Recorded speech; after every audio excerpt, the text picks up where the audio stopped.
Hello my dear student and welcome to Gyanganj online classes. आज की जो क्लास है बाबू, यह इकोनॉमिक्स की क्लास होने वाली है। काफ़ी बच्चों ने मैसेज किया कि सर एमसीक्यू क्वेश्चन अर्थशास्त्र का करवा दीजिए, तो उसी को लेकर के ये क्लास बनाया गया है। आप लोग क्लास को लास्ट तक ज़रूर देखें और इसमें कितने प्रश्नों को सही कर पा रहे हैं लास्ट में आप इसको भी कमेंट करके बताएं। तो चलिए क्लास को शुरू करते हैं। आज का पहला जो क्वेश्चन है कि किस निम्न में से किसका गठन आर्थिक योजना में राज्यों की भागीदारी सुनिश्चित करने के लक्ष्य से किया गया था। किसका किया गया था? योजना आयोग, राष्ट्रीय विकास परिषद, नाबार्ड या मुद्रा बाजार। तो इसका सही आंसर हो जाएगा क्या बाबू? इसका सही आंसर हो जाएगा option number B. Option number B, राष्ट्रीय विकास परिषद का गठन किया गया था। अगला क्वेश्चन है कि निम्न में से क्या आर्थिक गतिविधि नहीं है? आर्थिक गतिविधि क्या होता है कि वैसे कार्य जिसके करने से आय की प्राप्ति होती है। ऑप्शन है आपका कृषि, संचार, गरीबी या परिवहन। तो इसका सही आंसर क्या हो जाएगा बाबू? ऑप्शन नंबर सी हो जाएगा, यानी कि गरीबी में कोई आर्थिक गतिविधि नहीं हो रहा है। अगला क्वेश्चन दिया है, कह रहे कि कार्यशील जनसंख्या का सबसे बड़ा हिस्सा किस क्षेत्र में कार्यरत है? प्राथमिक क्षेत्र, द्वितीय क्षेत्र, तृतीय क्षेत्र या इनमें से कोई नहीं।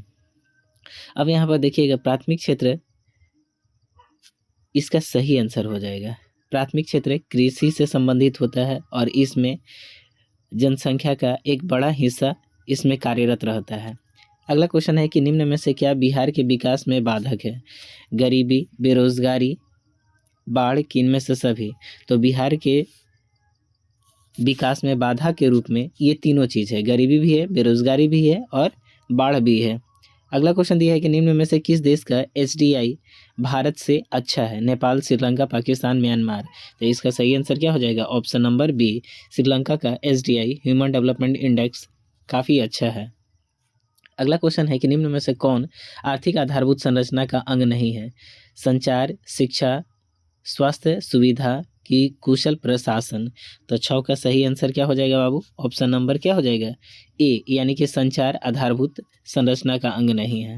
अगला क्वेश्चन है कि मानव विकास रिपोर्ट किस घटक के आधार पर तैयार की जाती है? शैक्षणिक स्तर, स्वास्थ्य स्थिति, प्रति व्यक्ति आय, कि इनमें से सभी। तो इसका सही आंसर जो होगा ऑप्शन नंबर डी हो जाएगा, यानी कि जब एसडीआई बनाया जाता है तो उसमें मूल रूप से शैक्षणिक, प्रति व्यक्ति आय और स्वास्थ्य की स्थिति के आधार पर ही तय किया जाता है। अगला क्वेश्चन दिया है कि बिहार के विकास के बिना भारत का विकास संभव नहीं है। यह कथन किसका है? सरदार पटेल, एपीजे अब्दुल कलाम, इंदिरा गांधी की कर्पूरी ठाकुर। तो इसका सही आंसर हो जाएगा एपीजे अब्दुल कलाम। इन्होंने ही कहा था कि बिहार के विकास के बिना भारत का विकास संभव नहीं है और एपीजे अब्दुल कलाम को मिसाइल मैन ऑफ इंडिया के नाम से भी जाना जाता है। अगला क्वेश्चन है कि निम्न में से क्या पूंजीगत वस्तु का उदाहरण है? ट्रैक्टर, उपकरण, मशीन, की इनमें से सभी। तो 9 का सही आंसर क्या हो जाएगा? ऑप्शन नंबर डी, इसमें से सभी हो जाएगा। अगला क्वेश्चन दिया है बाबू कि इनमें किसको प्राथमिक क्षेत्र में कहा जाता है? सेवा क्षेत्र, कृषि क्षेत्र, औद्योगिक क्षेत्र, इनमें से कोई नहीं। तो प्राथमिक जो क्षेत्र होता है वो कृषि क्षेत्र के अंतर्गत आता है, द्वितीय क्षेत्र औद्योगिक क्षेत्र के अंतर्गत आता है और तृतीय क्षेत्र सेवा क्षेत्र के अंतर्गत आता है। अगला क्वेश्चन दिया है कि इनमें से किस देश में मिश्रित अर्थव्यवस्था है? मिश्रित अर्थव्यवस्था केवल भारत में है। कहाँ पर है बाबू? तो भारत में मिश्रित अर्थव्यवस्था है। अगला क्वेश्चन दिया है कि भारत में योजना आयोग का गठन कब हुआ था? योजना आयोग का गठन 15 मार्च 1950 ईस्वी को हुआ था। 15 मार्च 1950 को किया गया था। अगला क्वेश्चन दिया है कि जिस देश का राष्ट्रीय आय अधिक होता है वह देश क्या कहलाता है? विकसित, अविकसित, अर्धविकसित, इनमें से कोई नहीं। तो इसका सही आंसर क्या हो जाएगा? ऑप्शन नंबर बी हो जाएगा, यानी कि जिस देश की प्रति व्यक्ति आय अधिक होती है उसे विकसित राष्ट्र के नाम से जाना जा सकता है। इनमें से किसे पिछड़ा राज्य कहा जाता है? पंजाब, केरल, बिहार, दिल्ली। तो यहाँ पर अगर देखिएगा तो पिछड़ा राज्य के रूप में बिहार को जाना जाता है। अगला क्वेश्चन है कि शेयर बाजार की नियामक संस्था है कौन? सिडबी है, सेबी है, आरबीआई है कि स्टॉक एक्सचेंज ऑफ इंडिया है? तो इसका सही आंसर क्या हो जाएगा बाबू? 15 का सही आंसर हो जाएगा ऑप्शन नंबर बी, सेबी हो जाएगा। अगला क्वेश्चन दिया है कि भारत में किस राज्य के प्रति व्यक्ति आय सबसे कम है? बिहार, पंजाब, हरियाणा, गोवा। तो यहाँ पे देखिएगा प्रति व्यक्ति आय सबसे कम बिहार की है, जबकि सबसे अच्छा गोवा की हो जाएगी। भारत में नीति आयोग की स्थापना कब हुआ था, कब किया गया था? जनवरी 1950 की जनवरी 2015, जनवरी 1951 की जनवरी 2016। तो 17 का सही आंसर क्या हो जाएगा? ऑप्शन नंबर सी हो जाएगा, यानी कि योजना आयोग के जगह पर नीति आयोग की स्थापना 1 जनवरी 2015 में किया गया था। अगला क्वेश्चन है कि मिश्रित अर्थव्यवस्था का राष्ट्र है कौन? भारत, हंगरी, चीन, अमेरिका। तो भारत जो है यह मिश्रित अर्थव्यवस्था का राष्ट्र कहा जाता है। अगला क्वेश्चन दिया है कि योजना आयोग के सदस्यों की संख्या कितनी होती है? 7, 8, 9, 10। तो योजना आयोग के सदस्यों की जो संख्या होती है वो 8 होती है। कितनी होती है बाबू? 8 होती है। अगला क्वेश्चन दिया है कि बिहार में जीवन यापन का मुख्य साधन क्या है? कृषि, उद्योग, व्यापार कि इनमें से सभी? तो बिहार में मुख्यतः जीवन यापन का साधन अगर देखिएगा वो कृषि हो जाएगा। क्या होगा? कृषि हो जाएगा। अगला क्वेश्चन है कि देश में सब्जी के उत्पादन में बिहार का स्थान कौन सा है? पहला, दूसरा, तीसरा या चौथा?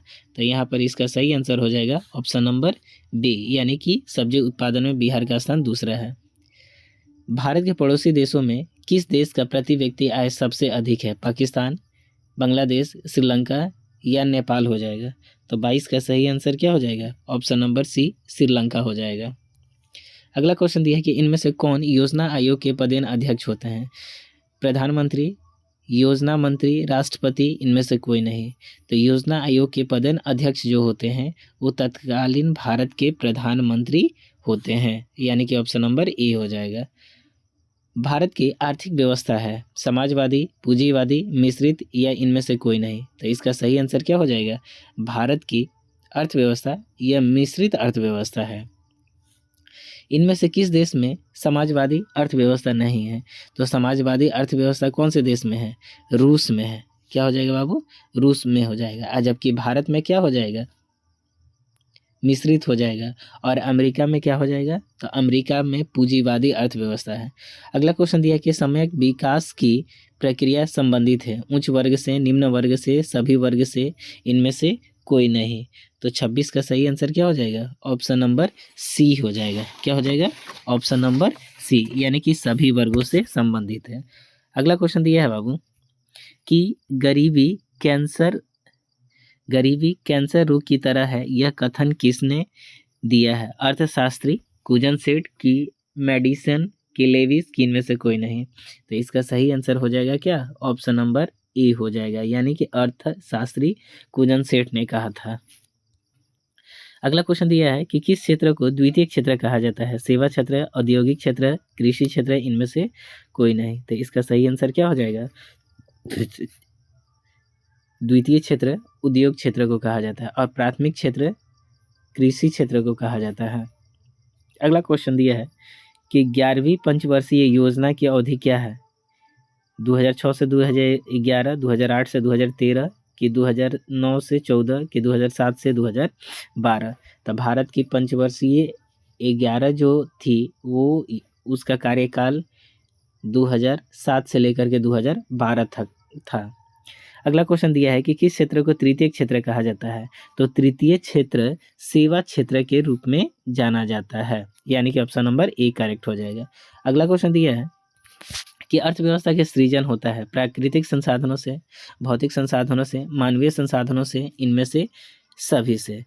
तो 31 का सही आंसर क्या हो जाएगा बाबू? इसका सही आंसर हो जाएगा कि इसमें पूंजीवादी और भौतिक, प्राकृतिक, मानवीय तीनों का समावेशन होता है।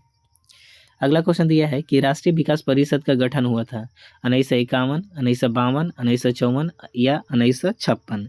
तो इसका सही आंसर क्या हो जाएगा? 32 का सही आंसर हो जाएगा ऑप्शन नंबर बी, यानी कि 1952 में ही क्या किया गया था? राष्ट्रीय विकास परिषद का गठन किया गया था। अगला क्वेश्चन दिया है कि किस अर्थव्यवस्था में उत्पादन के सभी साधनों पर किसी व्यक्ति या निजी संस्था का अधिकार होता है? पूंजीवादी अर्थव्यवस्था, समाजवादी अर्थव्यवस्था की या मिश्रित? तो यहाँ पर इसका सही आंसर हो जाएगा पूंजीवादी हो जाएगा। क्या होगा बाबू? पूंजीवादी अर्थव्यवस्था में संसाधनों पर अधिकार एक व्यक्ति या निजी संस्था के द्वारा होता है, जबकि समाजवादी पूरे राष्ट्र का अधिकार होता है और समाजवादी अर्थव्यवस्था रूस में है। अब मिश्रित अर्थव्यवस्था जहाँ पर पूंजीवादी और समाजवादी दोनों व्यवस्था होता है, उस तरह की व्यवस्था को मिश्रित अर्थव्यवस्था कहा जाता है और भारत में मिश्रित अर्थव्यवस्था है। अगला क्वेश्चन दिया है,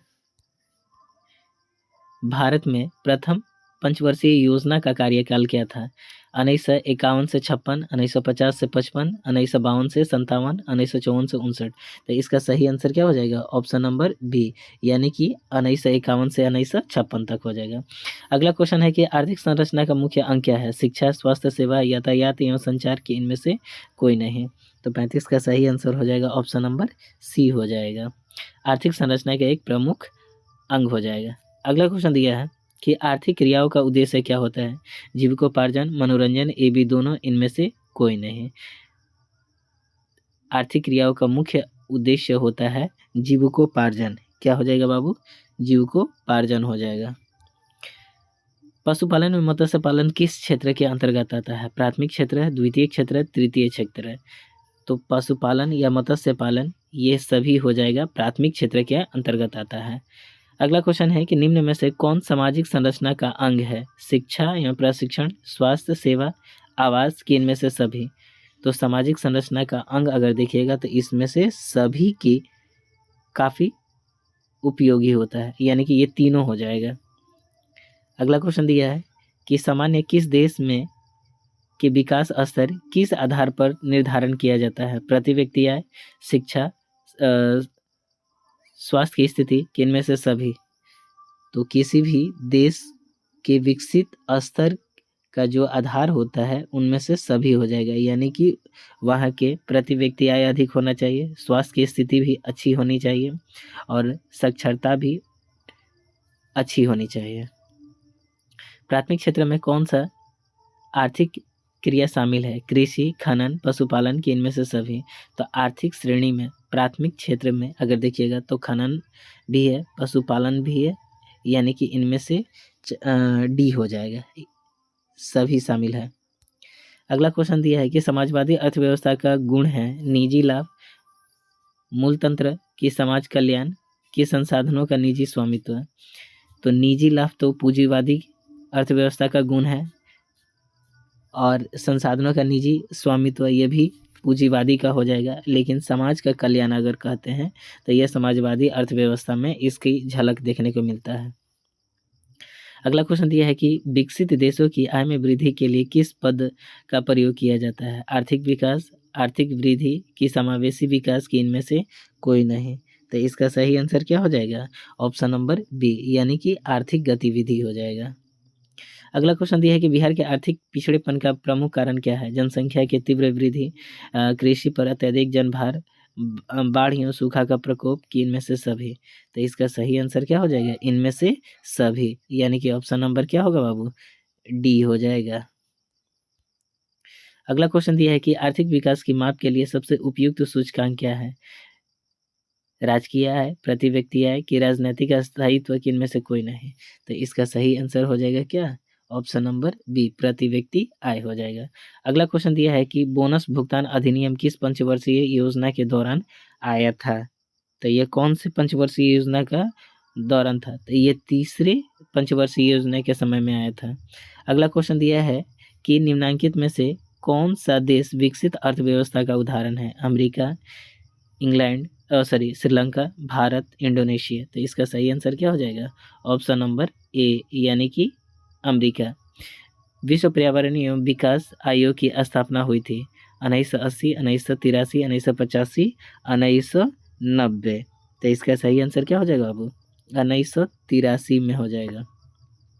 आर्थिक समृद्धि का संबंध है आपातकाल से, दीर्घकाल से, ए बी दोनों, इनमें से कोई नहीं। तो 48 का सही आंसर क्या हो जाएगा? ऑप्शन नंबर बी हो जाएगा, दीर्घकाल से हो जाएगा। अगला क्वेश्चन दिया है कि आर्थिक विकास का गैर आर्थिक कारक कौन है? प्राकृतिक संसाधन, सामाजिक संस्थाएं, तकनीक विकास, मानवीय संसाधन की सामाजिक संस्थाएं। तो 49 का सही आंसर हो जाएगा ऑप्शन नंबर बी, सामाजिक संस्थाएं हो जाएगा। अगला क्वेश्चन दिया है कि जीवन की मौलिक गुणवत्ता का सूचक है जीवन प्रत्याशा, शिशु मृत्यु दर, मौलिक साक्षरता की ये सभी। तो जीवन की भौतिक गुणवत्ता का मुख्य सूचक अगर देखिएगा तो इसका आंसर हो जाएगा क्या? सभी हो जाएगा। यानी कि जीवन प्रत्याशा भी होना चाहिए, मौलिक साक्षरता भी होना चाहिए और शिशु मृत्यु दर, ये सभी उसका भौतिक गुणवत्ता का सूचक है। आर्थिक विकास संबंधित है परिमाण और परिवर्तन से, गुणात्मक परिवर्तन से, ए बी दोनों, इनमें से कोई नहीं। तो इसका सही आंसर हो जाएगा ए बी दोनों हो जाएगा। एक समाजवादी अर्थव्यवस्था में सर्वाधिक बल किस पर दिया जाता है? आर्थिक स्वतंत्रता पर, उत्पाद कुशलता पर, अधिकतम लाभ अर्जन पर कि लोक कल्याण पर? इसका सही आंसर हो जाएगा ऑप्शन नंबर डी हो जाएगा, लोक कल्याण पर विशेष बल दिया जाता है। अगला क्वेश्चन दिया है कि भारतीय योजना आयोग के अध्यक्ष कौन होते हैं? भारतीय योजना आयोग के पहले अध्यक्ष अगर देखिएगा तो उस समय के पहले तत्कालीन प्रधानमंत्री यानी कि जवाहरलाल नेहरू ही थे। निम्न में से कौन आर्थिक आधारभूत संरचना का घटक है? वित्त, शिक्षा, स्वास्थ्य, नागरिक सेवा। तो इसका सही आंसर क्या हो जाएगा? ऑप्शन नंबर ए, वित्त हो जाएगा। क्या हो जाएगा? वित्त हो जाएगा, यानी कि फर्स्ट ऑप्शन हो जाएगा। अगला क्वेश्चन दिया है बाबू कि अर्थव्यवस्था के किस क्षेत्र में हरित क्रांति संबंधित है? प्राथमिक, द्वितीय, तृतीय या चतुर्थ? तो इसका सही आंसर क्या हो जाएगा? प्राथमिक क्षेत्र हो जाएगा। ऑपरेशन फ्लड का क्या अभिप्राय है? बाढ़ नियंत्रण, डेयरी विकास, बांध का रख रखाव। तो इसका सही आंसर हो जाएगा डेयरी विकास हो जाएगा। ब्रटलैंड आयोग संबंधित है समावेशी विकास, आधारभूत संरचना, सतत विकास की आर्थिक क्रिया से। तो इसका सही आंसर क्या हो जाएगा बाबू? सतत विकास से संबंधित है। अगला क्वेश्चन दिया है कि प्रथम भारतीय मानव विकास रिपोर्ट किस प्रधानमंत्री के कार्यकाल में जारी हुआ था? तो इसका सही आंसर क्या होगा? अटल बिहारी वाजपेयी हो जाएगा। अगला क्वेश्चन दिया है कि निम्न में से कौन आर्थिक आधारभूत संरचना का अंग नहीं है? ऊर्जा, शिक्षा, यातायात, संचार। तो क्या नहीं है भाई? आधारभूत अंग कौन सा है? तो यहाँ पर इसका शिक्षा आंसर हो जाएगा। अगला क्वेश्चन दिया है कि मानव विकास सूचकांक में सर्वोच्च स्थान किस देश का है? ऑस्ट्रेलिया, चीन, जर्मनी या नॉर्वे? तो इसका सही आंसर क्या हो जाएगा? नॉर्वे हो जाएगा, यानी कि ऑप्शन नंबर डी सही हो जाएगा। अगला क्वेश्चन दिया है कि पंचवर्षीय योजना का कार्यकाल क्या था? तो 12वीं पंचवर्षीय योजना का कार्यकाल आपका जो समय था, इसका आंसर थोड़ा सा देख लीजिएगा बाबू, याद नहीं आ रहा है हमें। शायद मेरे ख्याल से 2012 से 17 था, 2012 से 17 था। और 11वीं पंचवर्षीय योजना का कार्यकाल 2007 से लेकर के 2012 था, यानी कि इसका ऑप्शन आंसर जो होगा सी सही हो जाएगा। अगला क्वेश्चन दिया है कि निम्न में से कौन विकास सूचकांक का सूचक नहीं है? राष्ट्रीय आय, जीवन प्रत्याशा, शिक्षा की जीवन स्तर। तो इसका सही आंसर हो जाएगा ऑप्शन नंबर ए हो जाएगा, राष्ट्रीय आय हो जाएगा। अगला क्वेश्चन दिया है कि राष्ट्रीय मानव विकास सूचकांक में किस राज्य का दर्जा यानी कि रैंक सबसे ऊपर है? केरल, दिल्ली, हरियाणा, पंजाब। तो इसका सही आंसर क्या हो जाएगा? केरल हो जाएगा। अगला क्वेश्चन दिया है कि निम्न में से कौन द्वितीयक आर्थिक क्रिया से संबंधित है? कृषि, सेवा, उद्योग, इनमें से कोई नहीं। तो इसका सही आंसर क्या हो जाएगा? उद्योग हो जाएगा। अगला क्वेश्चन दिया है कि समाज के सभी आर्थिक क्रियाओं का योग क्या कहलाता है? उत्पादन, विनियोग, व्यापार, अर्थव्यवस्था। तो 65 का सही आंसर क्या हो जाएगा? ऑप्शन नंबर डी हो जाएगा। अगला क्वेश्चन दिया है कि बिहार के विकास के बिना भारत का विकास संभव नहीं है, यह कथन किसका है? तो इसका आंसर कमेंट करके बताइए, जल्दी बोलिए। इसका सही आंसर हो जाएगा option number B, APJ Abdul Kalam ने कहा था। अगला क्वेश्चन दिया है कि कृषि का विकास किस पंचवर्षीय योजना का मुख्य उद्देश्य था? पहली, दूसरी, तीसरी या चौथी? तो इसका सही आंसर हो जाएगा क्या? ऑप्शन नंबर ए, पहली। अब पहली पंचवर्षीय योजना का कार्यकाल क्या था? तो 1951 से 1956 तक था। अगला क्वेश्चन दिया है कि मानव विकास रिपोर्ट का प्रकाशन निम्न में से किसके द्वारा किया जाता है? WTO, WHO, UNDP की ILO? तो 68 का सही आंसर हो जाएगा option number C, UNDP, United Nation Development Programme के द्वारा जारी किया जाता है। अगला क्वेश्चन दिया है कि भारत के सर्वाधिक प्रति व्यक्ति आय वाला राज्य है अगर देखा जाए तो उस श्रेणी में गोवा प्रथम स्थान पर आता है। गरीबी रेखा निर्धारण कैलोरी मापदंड किसके द्वारा दिया गया था? तेंदुलकर समिति, योजना आयोग की राष्ट्रीय विकास परिषद की नीति आयोग? 70 का सही आंसर हो जाएगा ऑप्शन नंबर बी, योजना आयोग के आधार पर योजना आयोग के द्वारा इसका निर्धारण किया गया था। अगला क्वेश्चन दिया है कि भूमि का पारिश्रमिक क्या कहलाता है? लगान, लाभ, मजदूरी, ब्याज? तो इसका सही आंसर क्या हो जाएगा? लगान सही हो जाएगा। अगला क्वेश्चन दिया है कि योजना आयोग का गठन कब किया गया था? योजना आयोग का गठन 1950 में किया गया था और फिर 2016 में योजना आयोग के जगह पर नीति आयोग का गठन कर दिया गया। अगला क्वेश्चन दिया है कि भारत की पहली मानव विकास रिपोर्ट कब जारी की गई? अप्रैल 2001, अप्रैल 2002, अगस्त 2005? तो इसका सही आंसर हो जाएगा क्या? अप्रैल 2002 हो जाएगा। अगला क्वेश्चन है कि आर्थिक क्रिया ग्रामीण क्षेत्रों में प्रमुख है, प्राथमिक, द्वितीयक, तृतीयक? तो इसका ग्रामीण स्तर पर अगर देखिएगा तो प्राथमिक क्षेत्र में अधिक हो जाता है। वैश्वीकरण की नीति किस क्षेत्र को सबसे कम लाभ हुआ?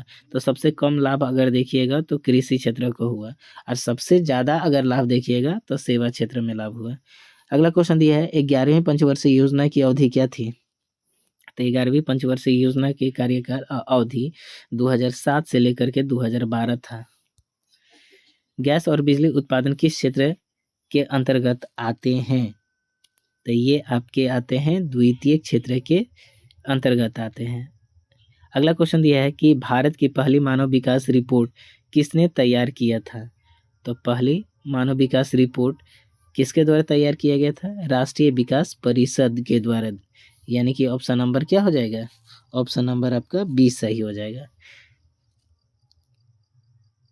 नहीं, सॉरी, योजना आयोग के ना हो जाएगा। इसका सही आंसर हो जाएगा ऑप्शन नंबर ए, योजना आयोग के आधार पर हो जाएगा।